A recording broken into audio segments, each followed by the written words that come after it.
There were some scary moments for two residents of a West End house after shots were fired at the building early this morning. Police say a number of residents reported hearing shots being fired in the 400 block of Toronto Street around 3 o'clock.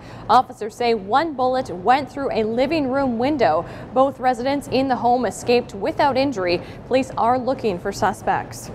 A teenage girl is facing murder charges after the young man she's accused of stabbing died from his injuries. 19-year-old Jesse Waposh was stabbed in a home on June 14th. On Tuesday, Waposh died of his injuries. The teenage girl has been charged with second-degree murder and remains in custody.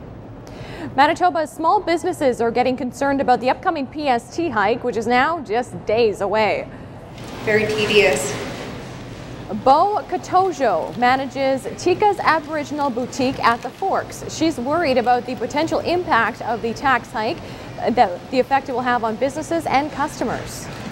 It'll be tough. Everybody's going to tighten their belts on what they spend, and we'll try to keep our products low and affordable.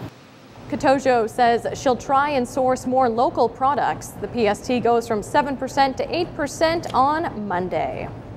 The St. James Assiniboia School Division is getting 2 school resource officers under the Winnipeg Police Service School Resource Officer Program. The 2 officers will be based out of the Sturgeon Heights Collegiate and St. James Collegiate, but also work closely with all of the other schools in the division. Mayor Sam Cates says the Winnipeg and Pembina Trails school divisions already have the officers and that they are an important part of the community. Bonds that can be built between the officers and the students, as well as the trust and how in the end that students will come to these officers for guidance, for help, as well as sharing information. And for us, that is absolutely priceless. The St. James Assiniboia School Division is funding 2/3 of the program for 1 year. The police service is funding 1/3 in kind contributions like cruiser cars, gas, and uniforms. There are currently 9 resource officers working with 107 schools. With rising temperatures, the city is extending the hours of operation at city spray pads. Effective immediately, 12 spray pads will be open from 11 a.m. until 9 p.m., 2 hours later than normal. The decision comes after criticism in recent summers that the spray pads were closing too early during heat waves.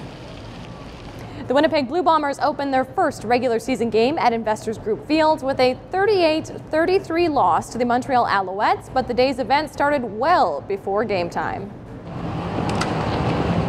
Mayor Sam Cates kicked off the final leg of the Blue Bomber Kickoff Run yesterday morning on the Manitoba Legislative Grounds. Cates and other Bomber fans participated in the run that went past the Bombers' other 2 homes, where Osborne Stadium once stood on Osborne Street and Canada Stadium near Polo Park. After that, the ball made its way to the team's newest digs, Investors Group Field by the U of M. I think there's no better way of launching the new Investor Group's Field than allowing the fans to carry the ball and run the ball into the stadium.